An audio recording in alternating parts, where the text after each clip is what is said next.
The literature we read from the 2nd century gives us a crucial link between the emerging canon of the New Testament and the broader life situation of the early Jesus group writers.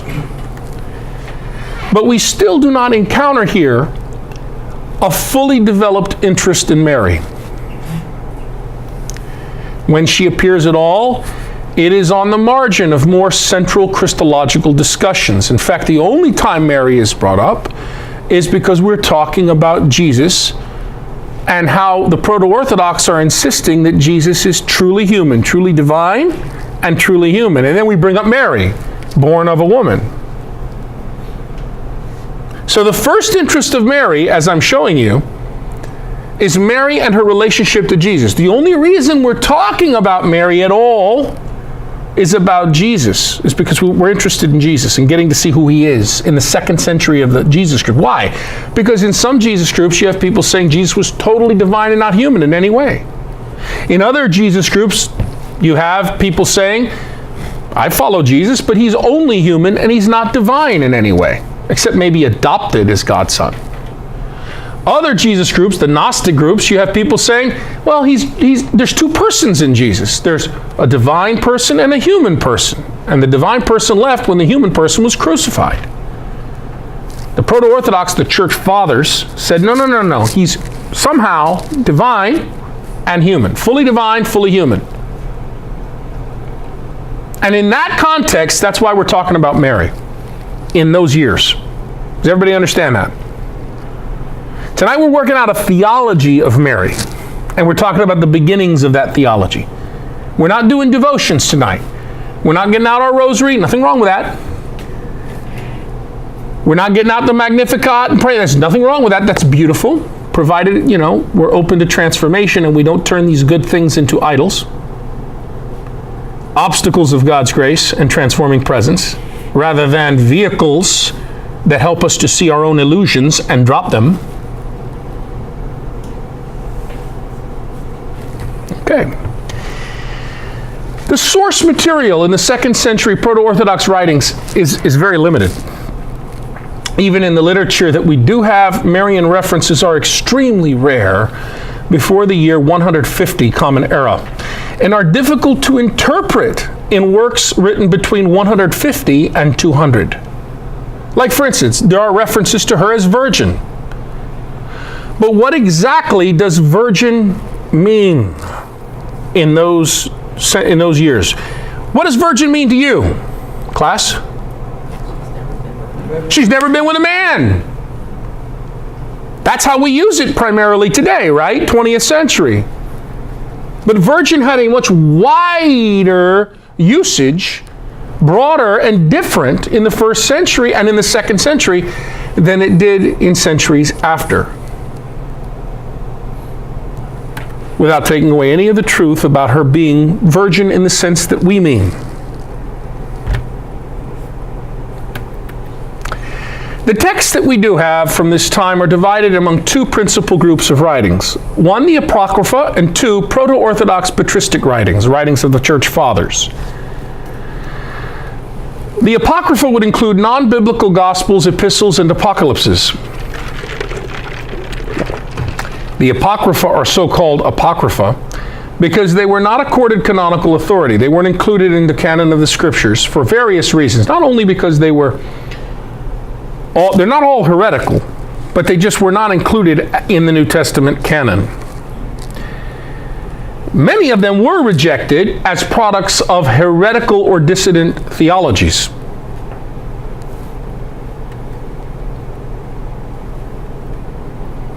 Among the apocryphal works that were heretical, and all the apocryphal works, the most important source for Marian material is the Proto-Evangelium of James.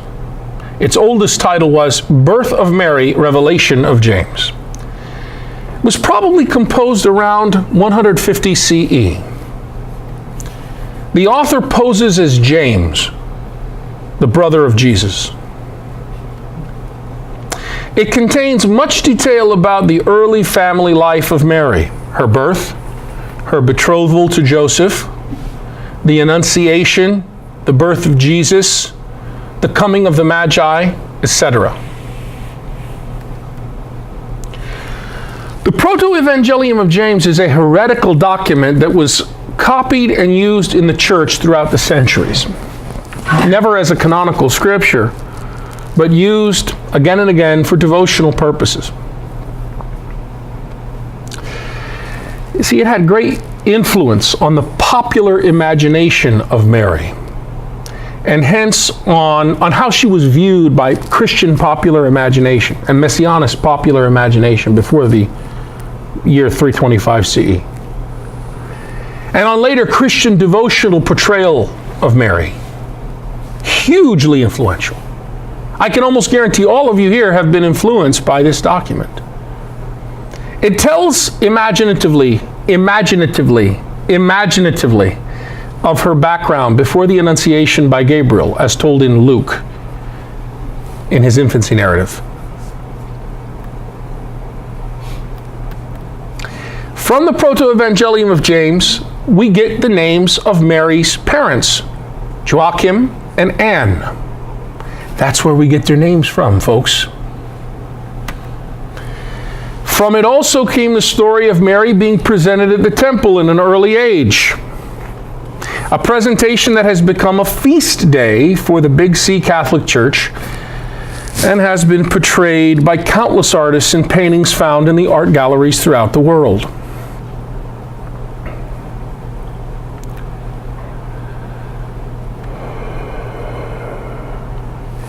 From the Proto-Evangelium of James has also come the portrayal of Joseph as an elderly man carrying a lily, since his staff is said to have blossomed as a sign that he was the one who was awarded Mary's hand in marriage.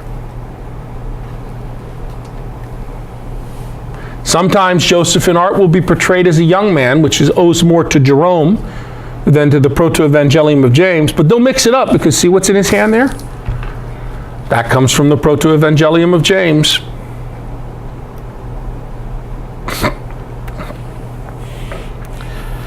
The presentation of Mary as recorded in the Proto-Evangelium of James provides us with a key chance to think maturely about the value of such popular apocryphal Gospels.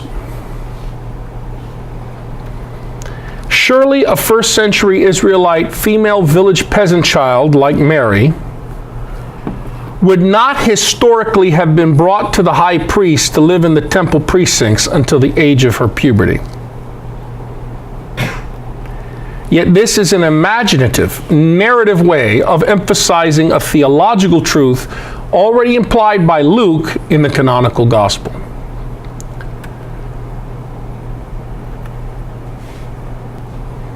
All right.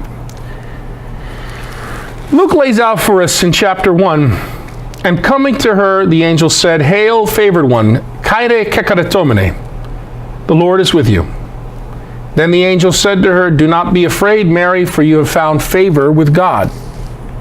That's implied in her name that he gives her, kekaratomene, full of grace, or favored one. In the Bible, grace means favor. Luke chapter 1:38, Mary said, "Behold, I am the slave girl, the douli, the slave girl of the Lord. May it be done to me according to your word." And the angel departed from her. Later, Elizabeth cries to Mary, "Blessed are you who believed that what was spoken to you by the Lord would be fulfilled."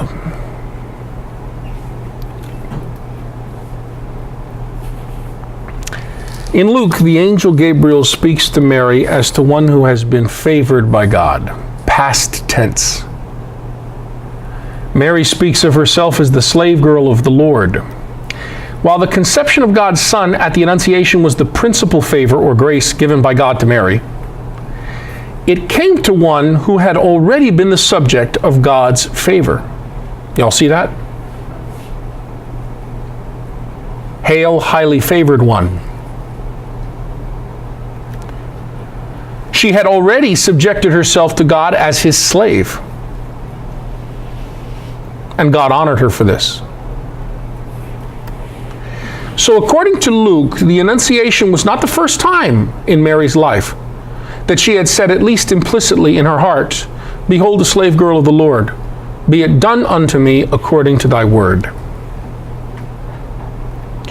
The Proto-Evangelium of James has created a dramatic fiction of this by showing Mary presented and dedicated to God from her earliest youth. That dramatization should be understood, at least, well, would be understood on a popular level far more effectively than it could be if it had been given to people in a theological discourse of the implication to be derived from the past tense of the Greek verb for favored. Because if you're going to express truth to people, common people, how are you going to do that? The shortest distance between truth and a human being is a story, not a theological dissertation, ladies and gentlemen. The problem is that the popular culture and imagination mistakes the imaginative fiction of stories like the Proto-Evangelium of James as if they are biographical, exact photographs of what happened. Do you see the problem? We got a problem on two ends. How do you convey the truth popularly to people? But how do you tell people, by the way, this is just a way of looking at something? It's not literally true. You think a lot of rosary groups get that, what I'm saying to you?